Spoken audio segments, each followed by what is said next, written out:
நேரத்தில் குடியிருப்பு பகுதிக்குள் இருந்த மேல்நிலை தொட்டி பாரம் தாங்காமல் இடிந்து விழுந்ததில் அருகில் இருந்த மின்கம்பங்களும் சேதமடைந்தன. அதிர்ஷ்டவசமாக யாருக்கும் எந்த ஒரு பாதிப்பும் ஏற்படவில்லை.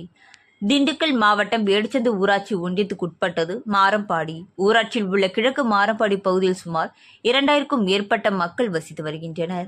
இவர்களுக்கு குடிநீர் வழங்குவதற்காக கடந்த 1997ஆம் ஆண்டு ஊராட்சி நிர்வாகத்தால் மேல்நிலை தொட்டி கட்டப்பட்டு தற்போது வரை பொதுமக்களுக்கு குடிநீர் வழங்கப்பட்டு வருகிறது. மேலும் மேல்நிலை தொட்டி அருகிலேயே குடியிருப்புகள் அதிகம் உள்ளன. இந்நிலையில் இன்று அதிகாலை 2 மணி அளவில் மேல்நிலை தொட்டி பயங்கர சத்தத்துடன் இடிந்து விழுந்தது. மேலும் மேல்நிலை தொட்டி இடிந்து விழுந்த பொழுது அருகில் இருந்த மின்கம்பங்களும் சாய்ந்தன. திடீரென மிகப்பெரிய சத்தம் கேட்டதால் இப்பகுதி மக்கள் உடனடியாக வெளியே வந்துள்ளனர். அப்பொழுது தொட்டி கீழே விழுந்து தண்ணீர் சென்று உள்ளது. மேலும் மின்கம்பங்கள் சாய்ந்துள்ளது.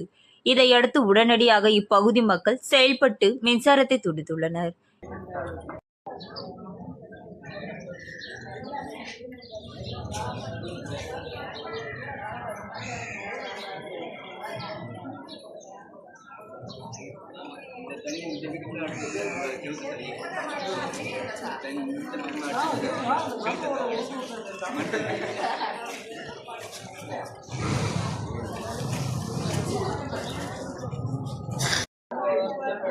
அப்படியே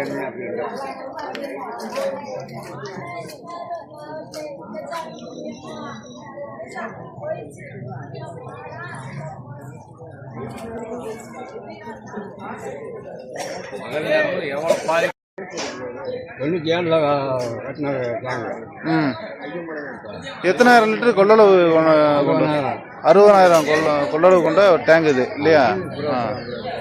97 கட்டி இப்போ 2026 ஆயிடுச்சு. ஆமாம். யார் கட்டினதுங்க?